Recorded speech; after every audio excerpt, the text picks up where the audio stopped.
Dans cette capsule, je vais vous présenter le résultat de mes derniers travaux sur l'importance de bien maîtriser les statistiques. Alors certes, c'est pour essayer de maximiser ses gains, mais c'est aussi et surtout, enfin, c'est ce qui me paraît le plus important, de minimiser ses risques de banqueroute, c'est-à-dire la liquidation de son capital ou de son portefeuille. Et ça s'adresse plus particulièrement aux amateurs de trading. Je vais faire une introduction de quelques minutes qui peut pour certains paraître un peu longue ou ne pas vous intéresser, auquel cas n'hésitez pas à jouer avec la timeline pour la sauter et passer directement dans le dur. Mais ça m'a semblé important de vous expliquer pourquoi je mène ce genre de travaux. Donc on y va. Pour ceux qui me suivent un peu, vous avez très certainement deviné que je n'étais pas un grand aficionados du trading court terme, et encore moins du trading très court terme, donc qui peut être à la journée, à l'heure, à la minute, etc. Alors c'est pas pour des raisons de goût, mais plus pour des raisons de rentabilité. J'ai comme beaucoup démarré par là, alors soit en suivant des stratégies qui étaient revendiquées comme étant performantes ou rentables, alors ça peut être des stratégies que je trouvais sur le net ou des stratégies payantes. Puis finalement, comme pas grand-chose ne fonctionnait dans le temps, notamment, je me suis mis à faire mes propres indicateurs à base de tout ce qu'on peut trouver comme indicateurs de base, c'est-à-dire le RSI, le MACD, les moyennes mobiles, les bandes de Bollinger, etc. J'ai dû encoder quelques dizaines, en tous les cas probablement plus d'une centaine, et notamment sur Pro Real Time. Et les résultats n'ont pas été beaucoup plus brillants. Finalement, je me suis posé des questions un peu plus fondamentales, et finalement, plutôt que d'écouter les grands gourous du domaine, alors effectivement c'est quelque chose que j'aurais dû faire depuis le début, je me suis posé la question fondamentale de savoir si objectivement il était possible de gagner à ce jeu. Et la meilleure façon de répondre à cette question était de travailler dans l'objectivité et non pas dans le ressenti. Donc là, j'ai repris la casquette de scientifique que j'utilise habituellement, essentiellement au travail, et je me suis mis à compiler les datas. Et c'est ce qui m'a fait produire la vidéo, notamment les marchés sont taillés pour perdre. Alors c'est une vidéo qui a vraiment radicalement changé ma façon d'aborder le marché, et c'est celle qui m'a définitivement convaincu d'arrêter le trading. Alors vous allez voir, ces travaux sont d'ailleurs dans la même veine que les marchés sont taillés pour perdre. Alors ce travail est bien évidemment très chronophage, et je comprends qu'il ne soit pas forcément accessible à tous. La plupart du temps, c'est pour des raisons de disponibilité, mais ça peut être aussi pour des raisons de compétences qu'il faut avoir, un peu en informatique, mais surtout en statistique. Je suis un peu dans le domaine, vous l'avez certainement compris, et je dois reconnaître que je me suis pas mal gratté la tête, notamment sur certaines formulations mathématiques, mais aussi et surtout sur leur retranscription dans le monde réel, à partir d'outils informatiques. Alors ces travaux sont vraiment importants pour moi, car je n'ai plus l'impression au jour d'aujourd'hui de prendre des décisions qui sont basées uniquement sur la subjectivité. La plupart du temps, c'est étayé. Et j'espère que de votre côté, ce partage vous aidera autant que moi.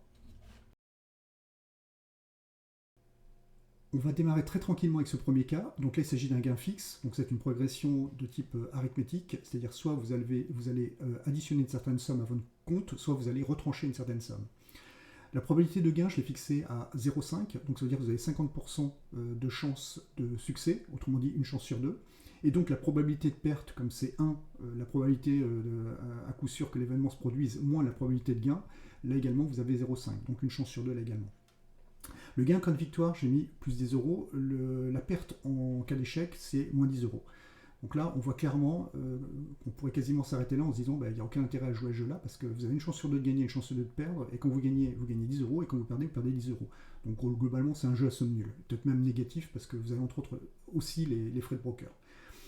Donc on calcule, c'était juste pour poser un petit peu la formulation mathématique. Ici, vous posez l'espérance du gain. L'espérance du gain, c'est la probabilité de faire un gain multiplié par le gain correspondant, autrement dit les 10 euros, plus la probabilité de faire une perte multipliée par la perte correspondante, donc autrement dit ici, moins 10 euros. Donc si vous faites ce calcul-là, vous arrivez à 0. Donc effectivement, on confirme bien qu'il n'y a aucun intérêt à lancer ce type de trade. On attaque un second cas, toujours en gain fixe, donc les probabilités restent équivalentes à ce qu'on a vu précédemment. Le gain en cas de victoire est passé de 10 à 20 euros. La perte en cas d'échec reste à moins 10. On calcule l'espérance de gain. Donc l'espérance de gain, vous avez doublé ici le gain par rapport à ce qu'on avait précédemment, donc vous êtes passé en positif, parce que le gain, bien entendu, intervient en positif. Donc là, vous arrivez à une espérance de 5 euros. Donc là, moi j'ai envie de dire, pourquoi pas, ça paraît intéressant, vous avez un biais qui est plutôt positif, donc là, vous êtes censé gagner de l'argent.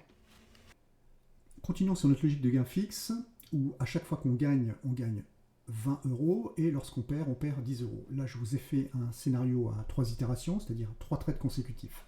Ce graphique représente toutes les possibilités à chaque itération du chemin possible. Donc là, vous avez affaire à un arbre binaire, puisque vous avez à chaque fois que deux options, soit gagner, soit perdre, sachant que vous avez 50% de chances de gagner, 50% de chances de perdre.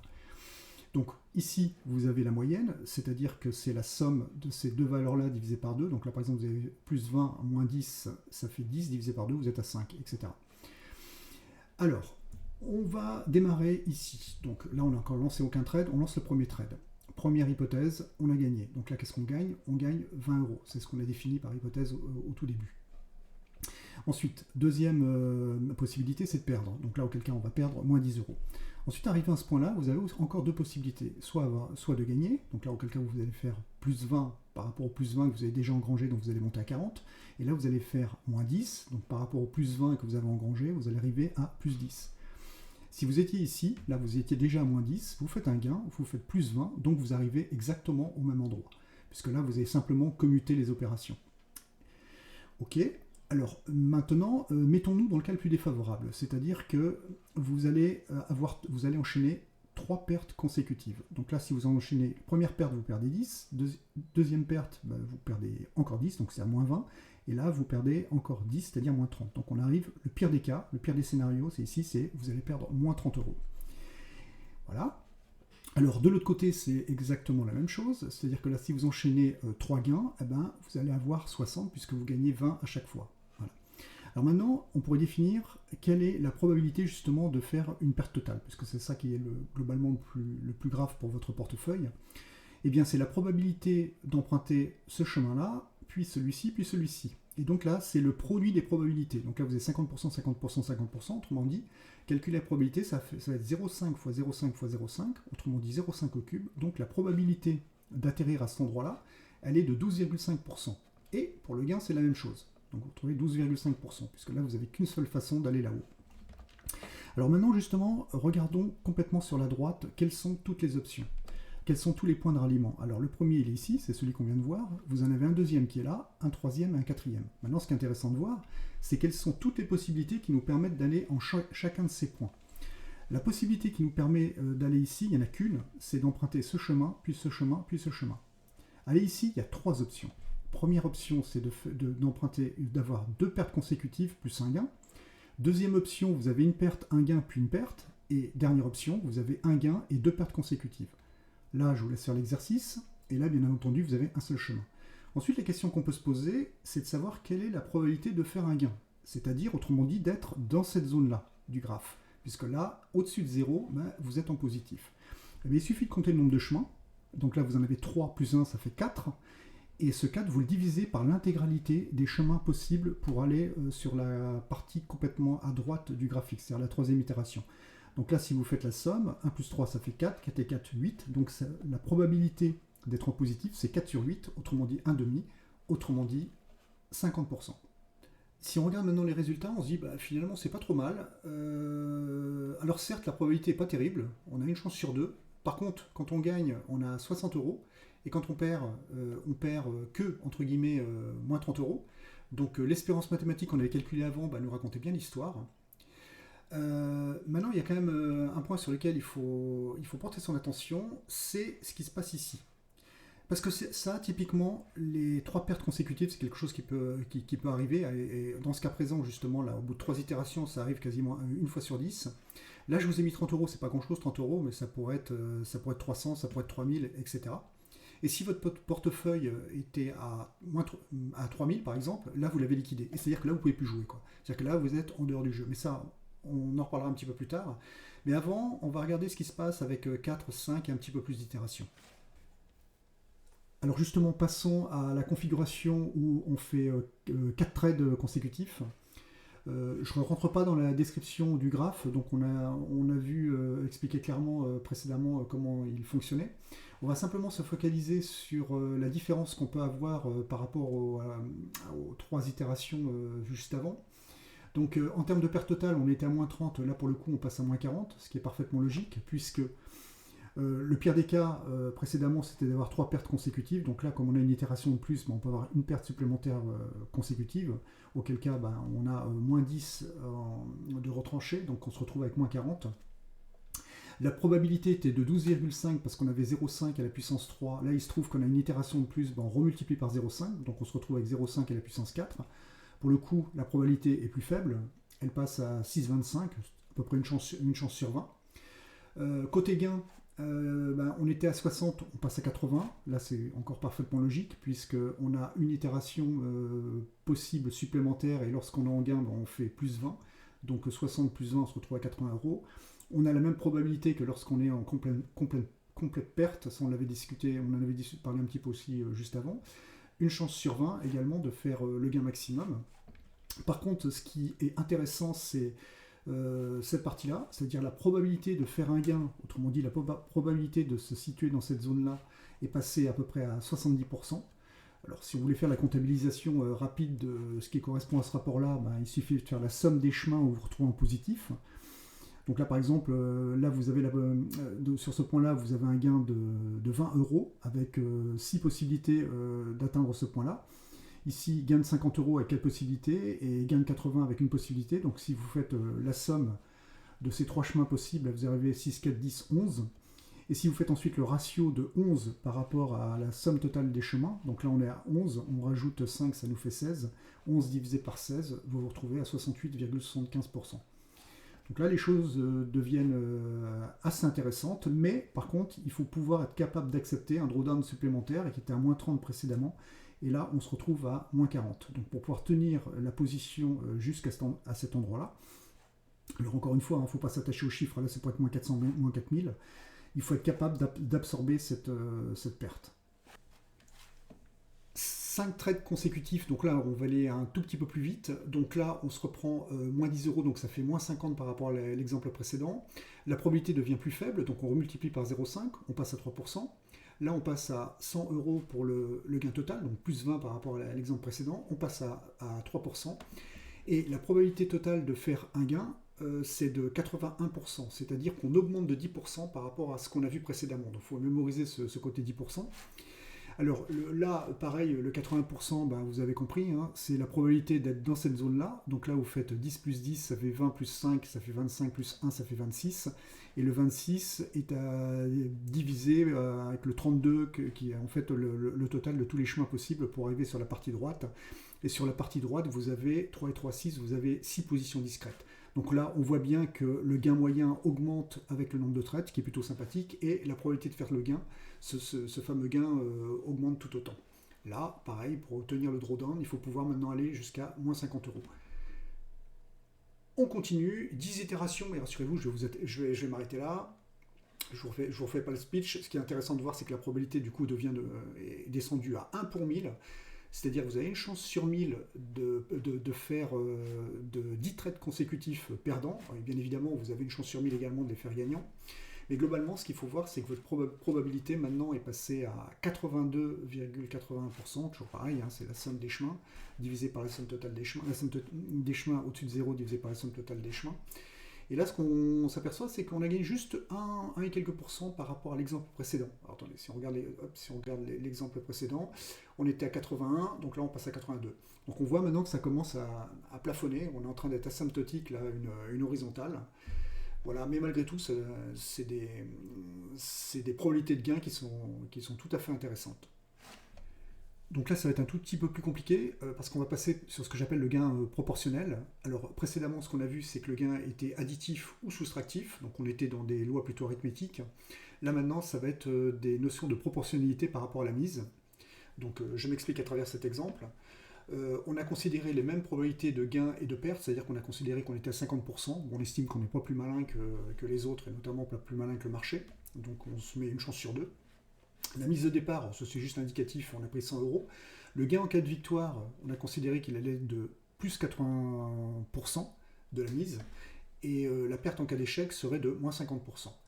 Donc comme d'habitude, on calcule l'espérance d'avoir un gain. Donc c'est la probabilité de faire un gain multiplié par le gain, plus la probabilité d'avoir une perte multipliée par le pourcentage qui correspond à la perte. Et si vous faites votre petit calcul, donc ça fait 0,5 fois 0,8 moins 0,5 fois 0,5. Et là, vous vous retrouvez avec 0,15. Donc la probabilité de gain, c'est 0,15 fois la mise. Autrement dit, 15% de la mise. Donc moi, sans éléments supplémentaires, bon, je vois que le gain va être de toute manière globalement positif, donc moi j'ai envie d'y aller. Donc là, on va essayer de clarifier tout ça. On repart comme précédemment avec un scénario à 3 itérations. Donc là, la première chose qu'on peut remarquer, c'est qu'on a un graphe qui est complètement différent de ce qu'on avait vu précédemment, et ça c'est complètement logique, parce qu'avant on était en progression arithmétique, c'est-à-dire que lorsqu'on avait un gain, on avait un processus additif, et lorsqu'on faisait une perte, on avait un processus soustractif, donc il y avait quand même des relations de proportionnalité bien définies, c'est pour ça que les graphes étaient relativement bien équilibrés. Là, c'est ce qu'on appelle une progression géométrique, donc là il y a un peu d'exponentiel qui va s'exprimer.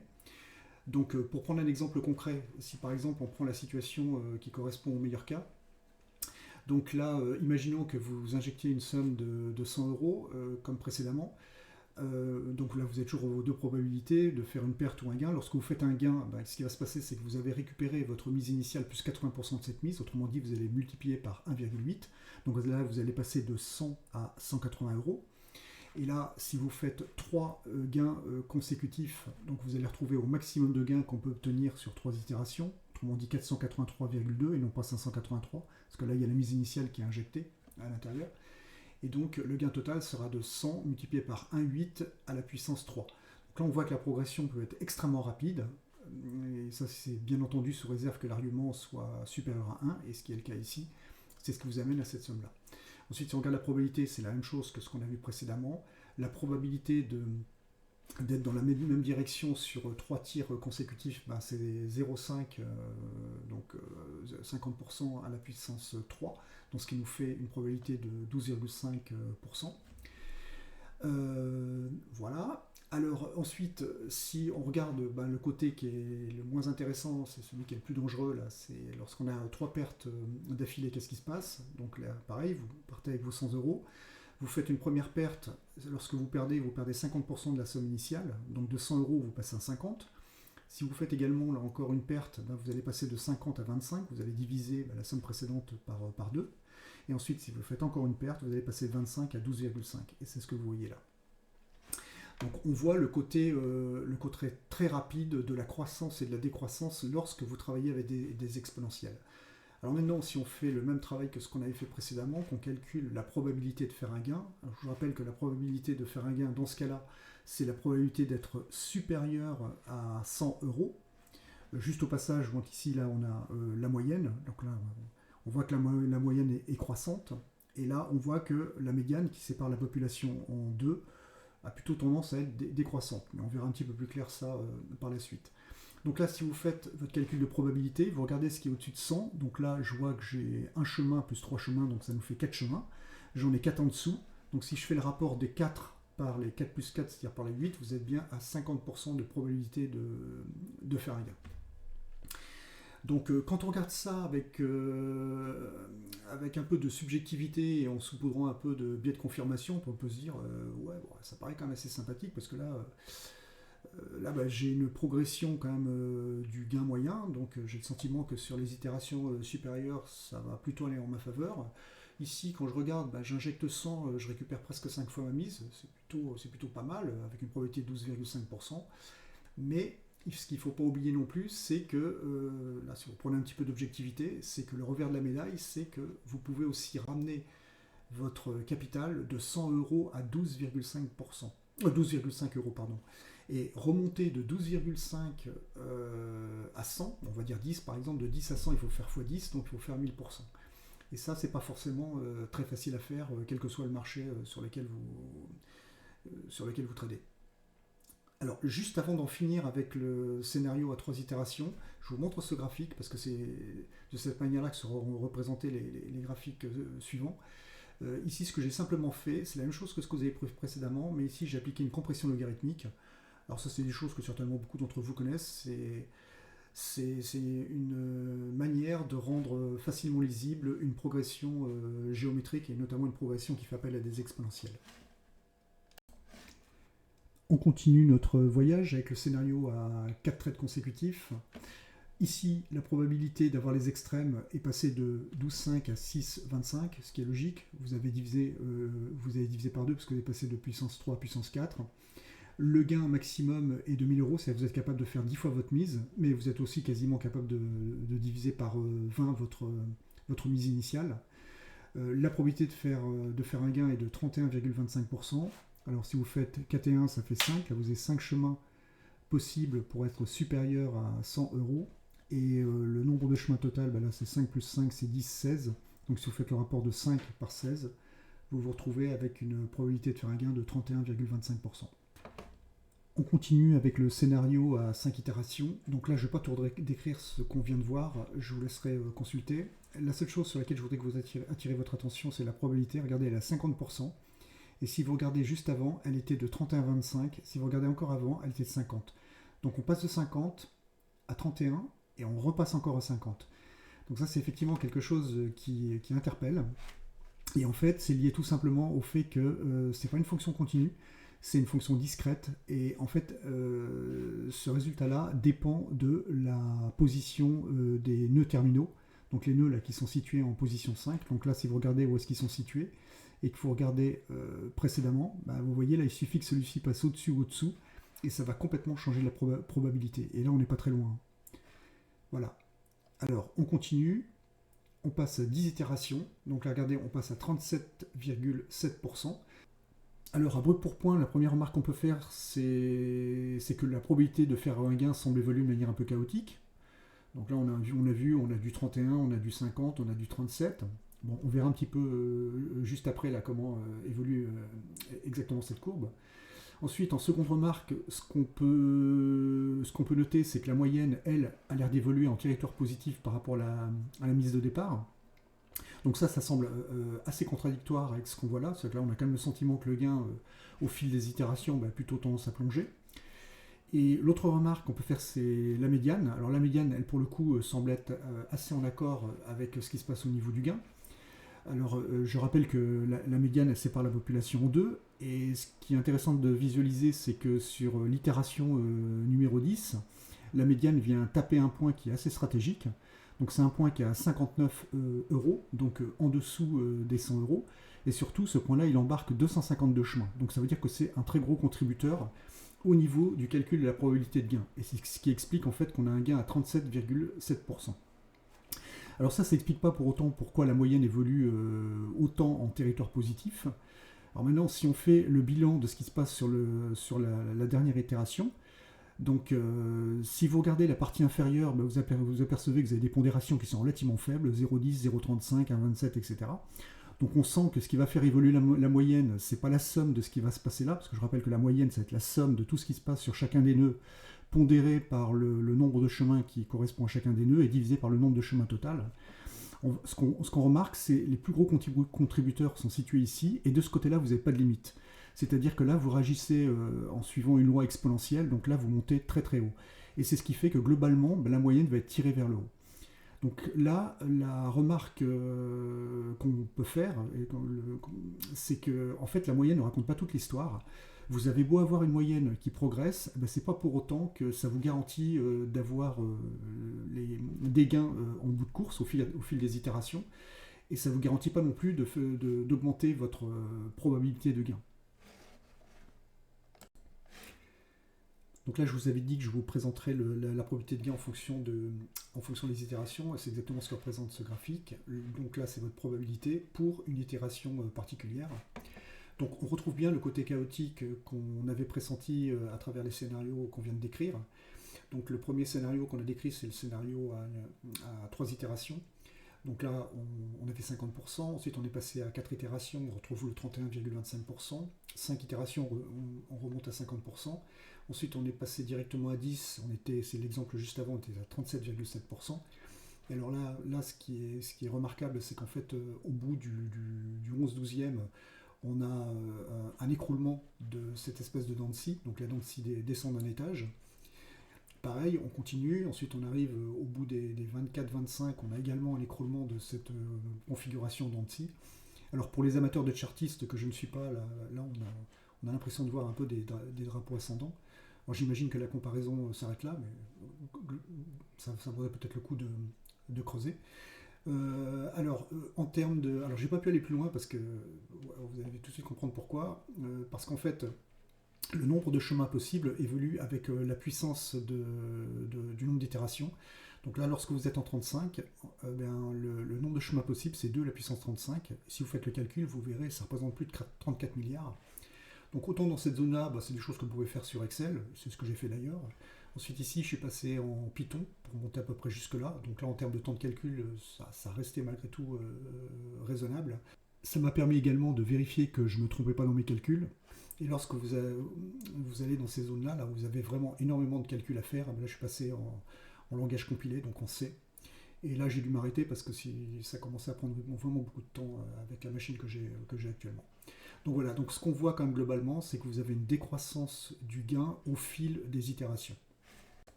Donc à ce stade, je pense qu'on a bien compris que notre configuration n'était pas du tout rentable. Alors ce qui serait bien maintenant, c'est d'essayer de comprendre. Donc je me suis remis dans le setup initial, c'est-à-dire probabilité de faire un gain, donc une chance sur deux.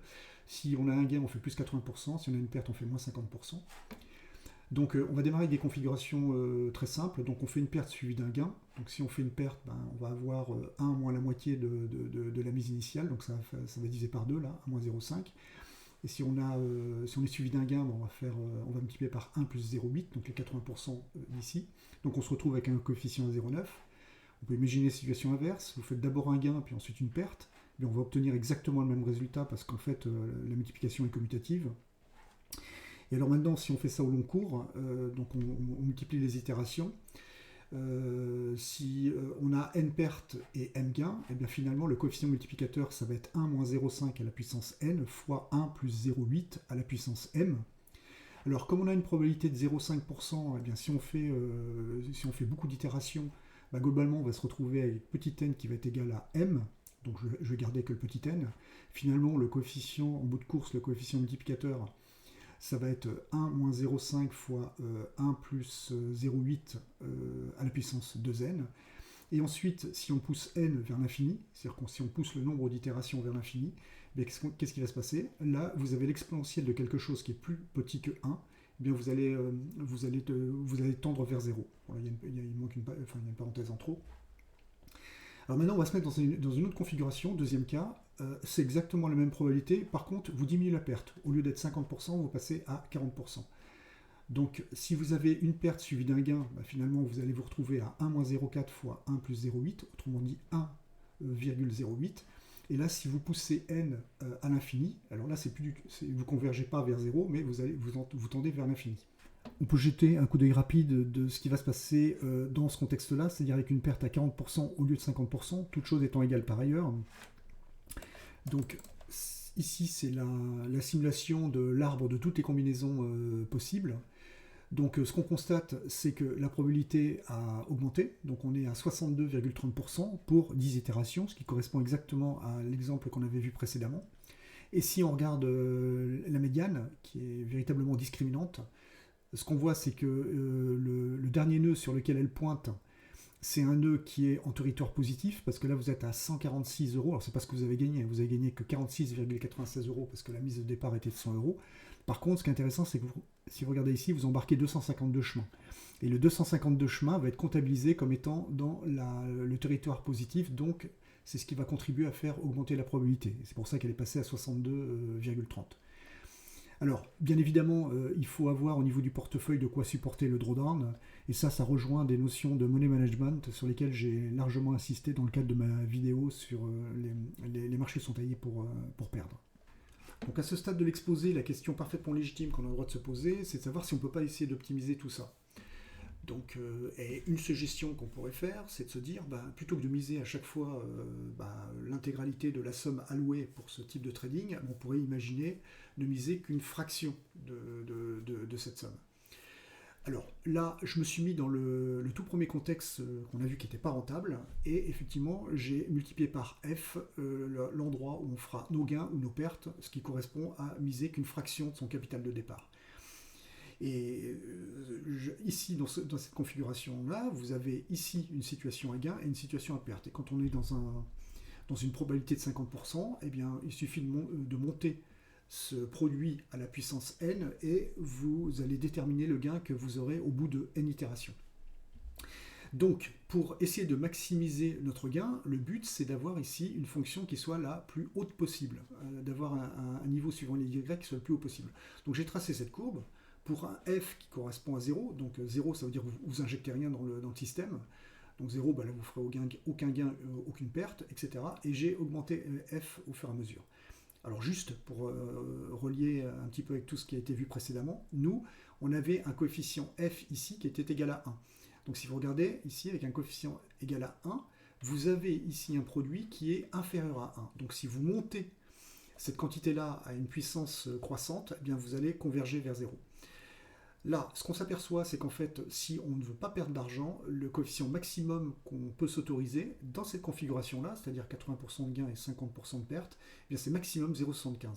Et ce qu'on peut regarder aussi, c'est que là, vous avez un optimum. C'est-à-dire que là, vous avez une espèce de parabole et vous passez par un maximum à cet endroit-là. Donc là, on voit que le maximum, il est situé à peu près entre 0,3 et 0,4.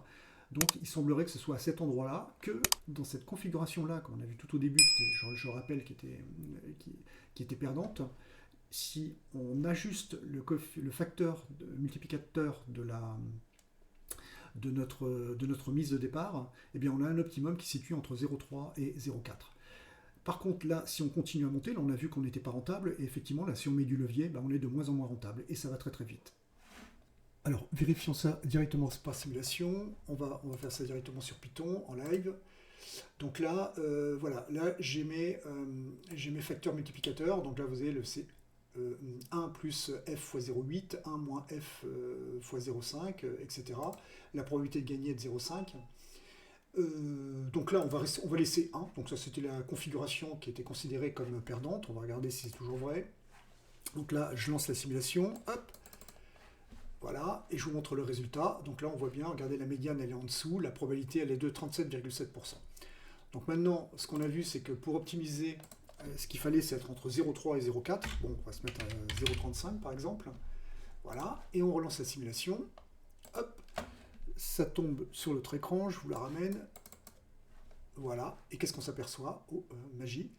Ici, effectivement, vous avez une probabilité de 62,3% et la médiane est passée au-dessus des 100 € de mise.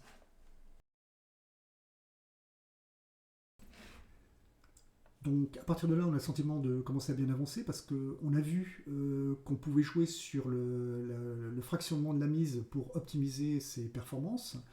Alors, il reste malgré tout des choses un peu gênantes, parce que là, on est parti dans l'hypothèse que la probabilité de gain était égale à la probabilité de perte, c'est-à-dire 50%. On est parti sur le fait que lorsqu'on gagnait plus 80%, et lorsqu'on perdait 50%.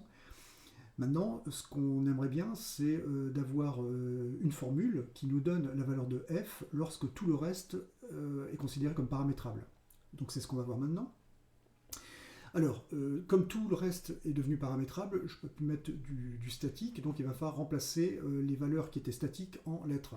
Donc la probabilité de gain qui était à 0,5, je l'appelle P. La probabilité de perte qui était également à 0,5, là je l'appelle Q, qui sera 1 moins P. On considère on répète le trait de n fois, c'est-à-dire qu'on a n itérations. On part avec un capital K, et à chaque trade, on va risquer qu'une proportion de ce capital K. Donc ce sera la proportion F, ce qui fait que le risque qui correspond à la mise de départ, ça va être F fois la valeur du capital. Donc sur un trade gagnant, on va gagner une proportion A. Alors pour nous, c'était 80%. Donc c'est A, une proportion A du risque R. Autrement dit, le gain, ça va être égal à A fois R. R, je rappelle, c'était une fraction du capital. Sur chaque trade perdant, on va perdre une proportion B de notre risque. Autrement dit, la perte va être égale à B fois R. Alors la question à se poser, c'est effectivement quelle est la valeur de F qui maximise mon retour pour un N très grand devant 0. Alors, prenons les deux situations qu'on a déjà vues. Lorsqu'on fait un gain, qu'est-ce qui va se passer? Le capital de départ, vous le gardez, et vous gardez également la fraction du capital que vous avez injecté, sauf qu'il a été multiplié par la valeur A, qui correspond à à l'augmentation du gain. Donc voilà la formule, une fois que vous avez factorisé. En situation de perte, vous avez le capital K auquel on a retranché la fraction du capital multipliée par la perte correspondante. Donc en factorisant, vous vous retrouvez avec cette expression-là. Donc ensuite, ce qui est intéressant de voir, c'est que lorsqu'on fait n trades consécutifs, quel sera le coefficient multiplicateur de notre mise de départ. Donc le coefficient de multiplicateur, si on s'intéresse sur la partie gain. Donc la partie gain, c'est ce qui est là, donc c'est ce qu'on prend, c'est ce qui vient de cette expression-là. Donc ça, c'est ce qu'on va gagner, et on va multiplier par ce qu'on va perdre. Et ce qu'on va gagner, ça va être quoi? Ça va être à la proportion de la probabilité de gagner. C'est-à-dire que l'exposant n, qui correspond au n trades consécutifs, parce qu'il va y avoir un effet multiplicateur, il va être également multiplié par la probabilité pour pondérer tout ce qui correspond à la situation où vous gagnez. Et de la même façon, au niveau des pertes, vous allez multiplier le n non pas par p, mais par 1 moins p. Alors si on prend une situation particulière, imaginez p vaut 1, c'est-à-dire que vous avez une certitude absolue de gagner. Donc là, vous allez monter 1 plus fa à la puissance n, ce qui est parfaitement logique puisque vous gagnez tout le temps. Et par contre, la perte, vous allez voir ici un certain coefficient qui va être monté à la puissance n fois 1 moins p. Donc p vaut 1, 1 moins 1, ça fait 0. N'importe quoi à la puissance 0, ça fait 1. Alors, vous pouvez faire la situation inverse, où là, vous avez une probabilité de 0. Donc là, le coefficient, ça va être 1, et ça va multiplier le coefficient, enfin cette expression qui correspond à la situation de perte. Donc pour maximiser son gain, qu'est-ce qu'il nous suffit de faire? Il nous suffit de faire en sorte que ce produit-là soit maximum, puisque là, la puissance, elle suivra. Alors ici, j'ai repris la formule qui nous intéresse, donc j'ai appelé G de f. Donc G de f égale 1 plus fa à la puissance p facteur de 1 moins fb à la puissance 1 moins p. Alors pour trouver les maximums de cette fonction, enfin les extrémums d'une manière générale, on utilise la dérivée. Alors pour ceux qui s'en souviennent, lorsque la dérivée s'annule, ça correspond à des extrémums. Alors si j'ai le temps, je vous ferai la démonstration juste après la conclusion. G' de f égale 0, finalement, c'est obtenu pour f égale P, la probabilité de faire un gain, divisé par le pourcentage de perte en cas de perte, moins la probabilité de faire une perte, divisé par le pourcentage obtenu en cas de gain. Et alors, cette formule, c'est pas moi qui l'ai inventée, elle nous vient de M. Kelly, alors ça date de 1950-54, quelque chose comme ça. Alors maintenant, si on passe à l'application numérique, on va reprendre les paramètres qu'on utilisait tout au départ. Et rappelez-vous, je vous ai dit que le maximum, il était entre 0,3 et 0,4. Bon, on ne sait pas exactement où entre les deux. Donc j'ai repris tous ces paramètres-là. Je les ai injectés dans la formule de Kelly pour déterminer justement ce paramètre de fractionnement. Donc là, probabilité de gagner, c'est 0,5 divisé par le pourcentage de perte. Donc là, ça nous fait 1. Moins 0,5 divisé par 0,8, probabilité de perdre divisé par le pourcentage correspondant au gain. Et là, on trouve 0,375. Donc vous voyez, on n'était pas très très loin. Je crois qu'on avait dû prendre 0,35 dans l'exemple précédent, c'est-à-dire environ 35%. Donc ce qu'il faut miser, à chaque mise pour maximiser ses gains, c'est 37% de son capital. Donc moi j'en ai terminé avec cette présentation. Alors je félicite ceux qui sont restés jusqu'au bout. Effectivement c'est une présentation dans son ensemble, c'est-à-dire en intégrant le backstage qui a pris un peu plus de temps que ce que j'avais imaginé, surtout par rapport à la mise en place des outils de simulation et de démonstration. Alors, je pense cependant que ce qui a été développé doit être sérieusement pris en compte et approfondi par ceux qui désirent se lancer dans le monde du trading, notamment le trading très court terme. C'est-à-dire là où les statistiques jouent à plein, c'est-à-dire qu'on n'a pas d'effet liés aux news, etc. On a terminé cette présentation avec la formule de Kelly. Alors certes, elle nous donne un bon cadre pour optimiser nos rendements sur le long terme, mais à mon sens, il y a des priorités plus importantes, notamment la priorité de rester en vie le plus longtemps possible. Et ça veut dire d'être capable de supporter des drawdowns qui sont inhérents au sous-jacent que vous souhaitez trader. Par exemple, vous n'allez pas trader de la même façon le CAC 40 par rapport au Nasdaq. On sait que le Nasdaq est extrêmement nerveux. Donc ça veut dire avoir un très très bon money management, très strict. Et en général, c'est la raison pour laquelle on sacrifie un peu la performance. Pour tous ceux qui utilisent le facteur de Kelly, en général, ce qu'ils font, c'est qu'ils réduisent un petit peu ce facteur-là pour justement diminuer un peu la volatilité. Et le dernier point que je voudrais souligner, c'est que même si une formule s'avère extrêmement précise et pertinente, il n'en demeure pas moins vrai qu'elle dépend considérablement de la précision des paramètres que vous lui donnez. Alors ça, c'est vrai dans n'importe quel domaine. Et ça suppose avoir une très très bonne maîtrise de l'actif sur lequel vous appliquez votre trade. Donc si le contenu de cette présentation vous a apporté quelque chose ou a répondu à vos attentes, eh bien sachez que de l'autre côté, vous trouverez quelqu'un qui sera très ravi d'y avoir consacré tout ce temps. Et comme d'habitude, je me ferai un plaisir de répondre à vos questions, commentaires. Et bon, n'hésitez pas à jouer avec le pouce, les abonnements, etc. Alors, pour les plus courageux des plus courageux, je vous ai mis juste après la démonstration de la formule de Kelly. Mais bon, vous pouvez vous arrêter là, il n'y a pas de souci, l'essentiel a été dit. Donc là, j'imagine qu'il ne reste plus que les matheux, donc on va aller un petit peu plus vite. Alors, on va calculer la dérivée de ce que j'ai appelé G de f, qui est égal à la fonction qui nous intéresse, c'est-à-dire 1 plus fa à la puissance p facteur de 1 moins fb à la puissance 1 moins p. Donc on va poser u égale 1 plus fa à la puissance p et v égale 1 moins fb à la puissance 1 moins p. Donc on comprend pourquoi, parce que là on a un produit. Donc du coup, g de f est égal à uv. Et si on veut la dérivée de g de f, ça va être uv en prime, en dérivée. Et la dérivée d'un produit, c'est dans ce cas-là, la dérivée de uv, c'est u'v plus uv'. Donc il faut commencer par calculer u'. Calculer u', c'est une fonction de type exponentielle, u à la puissance n. Donc dériver une fonction u à la puissance n, on va commencer à prendre la dérivée de l'intérieur de ce qu'il y a dans les parenthèses, donc u. Donc là, comme on dérive par rapport à f, on va récupérer le coefficient a. On met la puissance devant. Et ensuite, la puissance de la fonction est dégrevée de 1, donc on fait moins 1. Pour v', c'est exactement le même raisonnement. Voilà, donc je ne le refais pas. Ensuite, pour calculer g' de f, on va utiliser cette formule, u'v plus uv'. Donc g' de f, ça va être égal à u', donc c'est ce qu'on vient de calculer ici, fois v, donc c'est ce qui vient du haut ici, plus u, donc on prend la fonction telle quelle, on la colle là, multiplié par v', donc cette partie-là de l'équation. Ensuite, pour avoir g' de f, il faut que, pour avoir g' de f égale à 0, finalement, il faut que ce terme-là soit égal à l'opposé de celui-ci. C'est exactement ce qui a été mentionné ici. Ensuite, ce qu'on va faire, c'est qu'on va un peu nettoyer toutes les puissances, parce qu'on voit qu'il y a des termes qui sont communs ici, 1 plus fa, 1 plus fa, 1 moins fb, 1 moins fb. Donc on transporte par exemple le 1 plus fa de l'autre côté, donc il va nous rester 1 plus fa, puisque le moins 1 va se transformer en plus quand il va passer au numérateur. Ensuite on transporte le 1 moins fb, c'est-à-dire qu'on divise de chaque côté par 1 moins fb moins p, donc on va neutraliser la puissance moins p qui est là-haut. Donc finalement il va rester ap facteur de 1 moins fb.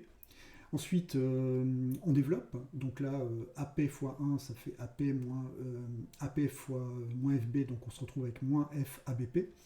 On développe également, donc là le b facteur de 1 moins p multiplie le 1, donc il reste 1 facteur de 1 moins p, et cette partie-là multiplie le fa, finalement ça devient fab facteur de 1 moins p. Ensuite, on réarrange tout ça, on se débrouille notamment pour avoir que des f que d'un côté. Donc ça nous fait AP moins B facteur de 1 moins P est égal à FAB. Ensuite, comme on veut le F, on va diviser de chaque côté par AB. Donc finalement, on se retrouve avec cette expression divisée par AB. Et ensuite, si vous faites la division de manière unitaire pour chacun des termes de l'addition, qui en l'occasion, en la circonstance, c'est plutôt une soustraction. Donc si vous faites AP divisé par AB, finalement, il va vous rester P sur B. C'est ce qu'on retrouve ici. Et ici, vous avez B facteur de 1 moins P. Si vous le divisez par AB, il va vous rester le A en bas et vous allez neutraliser le B. Donc, c'est ce qu'on retrouve ici. Et voilà, là, on a démontré la formule de Kelly. Alors, tant que j'y suis, je vous montre les outils que j'ai utilisés. Donc, ça, c'est le fichier Excel qui m'a permis de faire les premières simulations. Donc, là, en fait, j'ai posé toutes les possibilités pour définir mon arbre. Donc là, si vous regardez, en fait, vous avez un espèce un code binaire inversé. Donc 0, 1, 10, 11, etc., etc. Donc à partir de toutes ces combinaisons-là, je définis les différentes probabilités. Donc là, j'ai considéré que si j'avais 0, eh bien c'était la probabilité perte qui était prise en compte. Et si, dans l'hypothèse où j'ai 1, finalement, là, j'utilise plutôt le coefficient qui correspond au gain. Donc voilà, donc j'ai fait ça pour un certain nombre de combinaisons. Ensuite, de l'autre côté, ici, eh bien, j'ai fait le produit de tous ces facteurs-là. Alors là, comme je demande 5 itérations, j'ai fait le produit simplement des 5 premiers. Donc j'ai fait ça de bout en bout, voilà, sur les suivants, etc. Puis à partir de là, qu'est-ce que je fais? Je viens calculer le nombre total de valeurs que j'ai dans mon tableau en dessous. Je calcule ce qui correspond à un gain, c'est-à-dire lorsque je suis le nombre d'éléments qui sont supérieurs à 100, c'est-à-dire que je suis en gain par rapport à la mise de départ, et je calcule la probabilité de faire un gain au bout de 5 itérations. Donc là, je fais exactement la même opération pour 6, pour 7, pour 8, pour 9, pour 10, pour 12. Et au-delà de 12, ça devient compliqué de faire ça avec Excel parce que ça vous fait des tableaux qui sont gigantesques. Là, j'ai dû descendre jusqu'à plus de 4000. Voilà. Donc ensuite, je suis passé en Python. Alors Python, ça doit être ça. Voilà. Donc je suis passé là-dessus. Alors là, ce qui est génial en Python, c'est que toujours une fonction qui fait un boulot pas possible. Donc là, tout mon arbre, alors tout est fait, là, les différents passes ont été définis dans cette fonction. Et tout mon arbre a été généré de manière automatique par cette fonction en Python. Après là, j'ai calculé les différents gains en mode cumulé. Ensuite, ici, quelque part là-dedans, j'ai calculé la probabilité de faire un gain. Alors, je sais plus. Voilà, c'est ici. La probabilité de faire un gain. Et puis ici, c'est l'endroit qu'on a vu tout à l'heure où je positionne en fait mes différentes grandeurs. Alors ça allait très bien jusqu'à... Il faut faire des évaluations de probabilité de gain jusqu'à, je me souviens plus très bien, 20, 22, 23, 24. Et ensuite, il a fallu passer en visual, en langage compilé. Alors si j'arrive à le récupérer, le voilà. Donc voilà. Donc là, j'ai refait exactement la même fonction en C. Et pour parcourir mon arbre, eh bien, le plus direct, c'est d'utiliser une fonction récursive. Donc là, si vous regardez, j'ai utilisé une fonction récursive. Donc ça me permet de parcourir l'intégralité de l'arbre et d'en profiter pour faire mes petits calculs, et notamment mon calcul de probabilité de gain au bout de n itérations. Et ça m'a permis de monter jusqu'à 32. Je ne sais plus où j'ai posé le coefficient. Voilà, voyez, en fait ici, voilà, j'ai pu monter jusqu'à 30, voire 32. Voilà, vous savez tout.